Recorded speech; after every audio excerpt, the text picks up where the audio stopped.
एक वक्त वो भी हुआ करता था जहां भारतीय stock market all time high के नजदीक था, जिसके अंतर्गत कई कंपनियों की वैल्यूएशन काफी तेजी से बढ़ गई।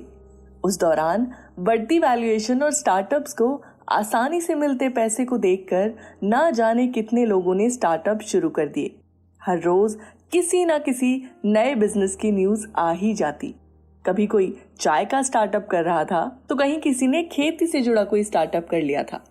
लेकिन वहीं दूसरी तरफ हमारे देश के यूनिकॉर्न स्टार्टअप्स की वैल्यूएशन पिछले कुछ दिनों से काफी कम हो गई है। तो आखिर ऐसा क्यों हो रहा है?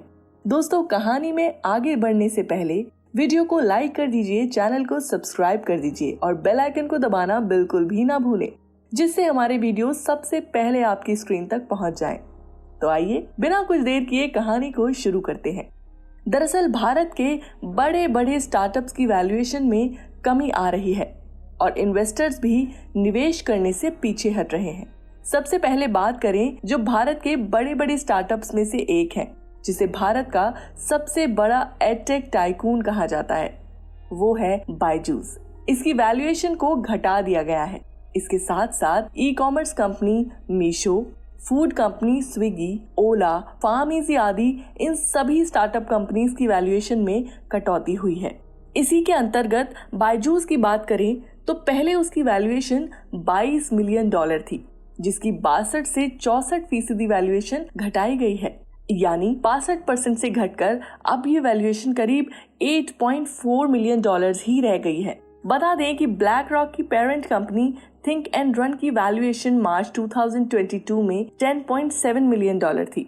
इस हिसाब से इसकी वैल्यूएशन अब $4.04 मिलियन हो गई है। अब सोचने वाली बात यह है कि $22 मिलियन की वैल्यूएशन वाली इतनी बड़ी स्टार्टअप कंपनी बायजूस की स्थिति घटकर इतनी बुरी आखिर हो क्यों गई है? जैसे मीशो की बात की जाए तो इसकी वैल्यूएशन बेहद घट गई है। इसके अलावा फर्टिलिटी इन्वेस्टमेंट्स ने भी वैल्यूएशन करीब 9.5% से घटाकर $4.4 अरब तक कर दी है। ये सभी स्थिति कोरोना के दौर में हुई।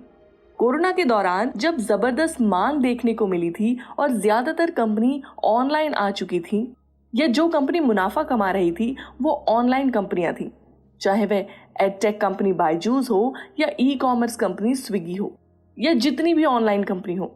ऑनलाइन की कंपनीज की मांग में जबरदस्त इजाफा कोविड के वक्त पर देखने को मिला। लेकिन उसके बाद अभी हाल ये है कि काफी कम स्टूडेंट ऑनलाइन पढ़ाई के लिए जा रहे हैं, यानी अब बहुत कम ग्रोथ देखने को मिल रही है। इसका अर्थात यह है कि डिमांड के चलते कंपनीज की वैल्यूएशन कोरोना में बढ़ी थी।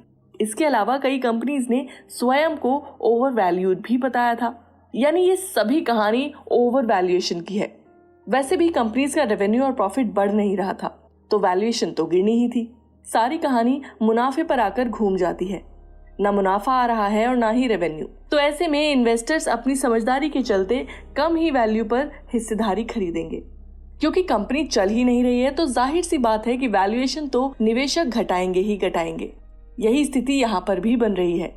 वैल्यूएशन में कमी निरंतर चलती रहेगी और आने वाले समय में भी ये ऐसा ही रहेगा। फंडिंग राउंड की संख्या में भी गिरावट देखने को मिली है। इस साल की पहली सेमेस्टर में करीब 536 फंडिंग राउंड हुए थे, जबकि पिछले साल इसी ड्यूरेशन में ये आंकड़ा 1500 था, जो पिछले साल दूसरी सेमेस्टर में 946 रह गया था।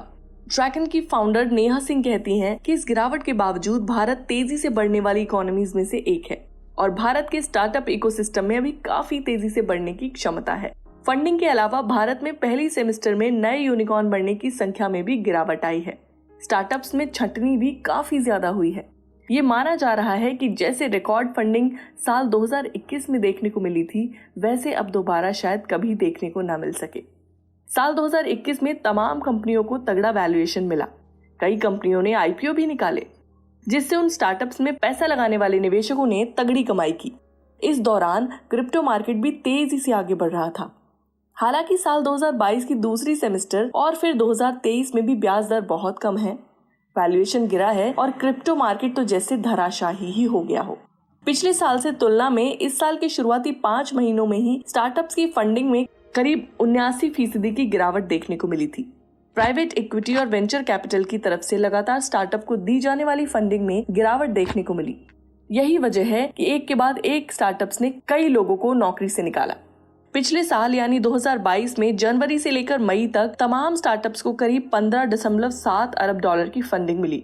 वहीं इस साल इन 5 महीनों के दौरान महज 3.3 अरब डॉलर यानी लगभग 27,000 करोड़ रुपए की ही फंडिंग मिली। जहां पिछले साल स्टार्टअप्स के फंडिंग राउंड 613 हुए थे, वहीं इस साल के शुरुआती 5 महीनों में महज 247 राउंड की फंडिंग हुई। भारतीय स्टार्टअप्स में पैसा निवेश करने वाले इन्वेस्टर्स अब पीछे हट रहे हैं। इस साल अप्रैल में 58 डील्स में भारतीय स्टार्टअप सिर्फ 381 मिलियन डॉलर्स की फंडिंग ले सके। भारतीय स्टार्टअप्स के लिए फंडिंग में भारी गिरावट हुई है। फंडिंग और डील की संख्या अप्रैल में 9 साल के निचले स्तर पर पहुंच गई है। इन कंपनियों के लिए ये एक बहुत बड़ी चुनौती है। अप्रैल में 58 डील्स में भारतीय स्टार्टअप्स में एंजल इन्वेस्टर्स और venture capitalist funding 381 million dollars रही। वीसी सर्कल के रिसर्च के मुताबिक ये 9 साल में सबसे कम फंडिंग है। इससे पहले अप्रैल 2014 में सबसे कम आंकड़ा था, जब 108 मिलियन डॉलर्स के 50 डील का ऐलान किया गया था। अप्रैल 2022 में भारतीय स्टार्टअप्स ने कुल 3.3 अरब डॉलर के 146 डील्स किए थे। वहीं 2023 में अब तक जुटाई गई कुल राशि अभी तक अकेले अप्रैल 2022 में दर्ज राशि के आसपास भी नहीं है। दुनिया भर में आर्थिक मंदी की आशंका, शेयर बाजार में उतार चढ़ाव और लोन के ब्याज में इजाफे के कारण निवेशक दूर हुए हैं। निवेशक स्टार्टअप्स में पैसा लगाने से कतरा रहे हैं। इस कारण स्टार्टअप्स में भारी पैसों की कमी आ रही है। इसका असर ये हुआ कि अच्छी स्टार्टअप्स कंपनी भारी मात्रा में कर्मचारियों की कटौती कर रही है। अब क्या होगा स्टार्टअप्स का फ्यूचर और क्या नया मोड़ मार्केट में देखने को मिलेगा, ये तो आने वाला वक्त ही बता सकता है। मगर हाँ, इतना जरूर है कि भले ही कुछ खास बिजनेस करने वाले लोगों को नुकसान हुआ हो, मगर अगर हम ओवरऑल ग्रोथ की बात करते हैं तो वो पॉजिटिव ही होगी। कैसी लगी आपको ये इन्फॉर्मेशन जो हमने इस वीडियो के दौरान आपको देने की कोशिश की है? आप हमें कमेंट सेक्शन में बता सकते हैं। साथ ही ऐसी बिजनेस से जुड़ी कमाल की कहानियों के लिए आप हमारे चैनल को सब्सक्राइब कर लीजिए। दोस्तों, अगर आप चाहते हैं कि हम आपके किसी पसंदीदा टॉपिक पर वीडियो बनाएं, तो आप हमें कमेंट्स में सुझाव भी दे सकते हैं। तब तक के लिए धन्यवाद।